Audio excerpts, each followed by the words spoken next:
pemidanaan merupakan proses penjatuhan sanksi oleh negara kepada seseorang yang terbukti melakukan tindak pidana dalam hukum pidana. Pemidanaan tidak hanya dipahami sebagai pemberian hukuman, tetapi juga berkaitan dengan tujuan yang ingin dicapai melalui hukuman tersebut. Salah satu bentuk pemidanaan yang paling dikenal adalah pidana penjara, yaitu pembatasan kebebasan seseorang dengan menempatkannya di lembaga pemasyarakatan untuk jangka waktu tertentu. Namun, muncul pertanyaan penting, yaitu mengapa seseorang harus dipidana dan apa tujuannya dari pemidanaan itu sendiri.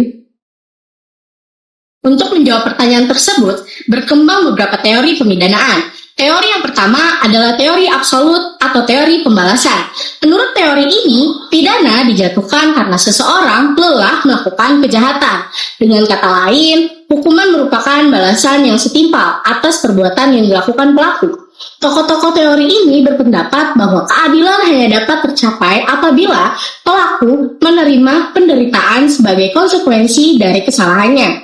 Oleh karena itu, fokus utama dari teori absolut adalah pada perbuatan yang telah dilakukan, bukan pada manfaat yang akan diperoleh di masa depan.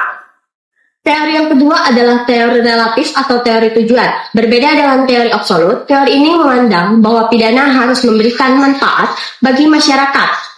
Tujuan pemidanaan menurut teori relatif adalah mencegah terjadinya tindak pidana, baik oleh pelaku yang sama maupun oleh masyarakat secara umum. Pencegahan tersebut dapat dilakukan melalui efek jerak, perlindungan masyarakat, dan perbaikan perilaku pelaku. Dalam teori ini, pidana penjara bukan hanya sarana menghukum, tapi juga sarana untuk mencegah kejahatan di masa mendatang. Selain itu, terdapat teori gabungan, yaitu teori yang menggabungkan unsur balas dendam dan unsur tujuan. Teori ini berpendapat bahwa penjatuhan hukuman tetap harus memperhatikan kesalahan pelaku sebagai dasar vonis pidana, tetapi juga harus mempertimbangkan manfaat yang dapat dicapai setelah hukuman dilaksanakan. Teori gabungan banyak digunakan dalam sistem hukum modern karena dianggap mampu menyeimbangkan kepentingan keadilan dengan kepentingan perlindungan masyarakat. Dengan demikian, pemenjaraan bukan hanya bentuk hukuman, tetapi juga sarana pembangunan dan pencegahan kejahatan.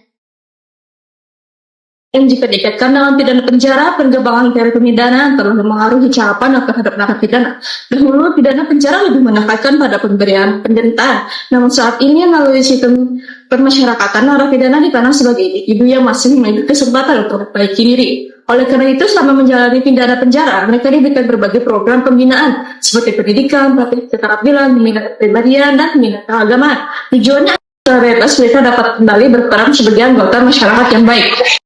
Dari pembahasan tersebut dapat disimpulkan bahwa pemidanaan merupakan bagian penting dalam hukum pidana yang memiliki berbagai tujuan.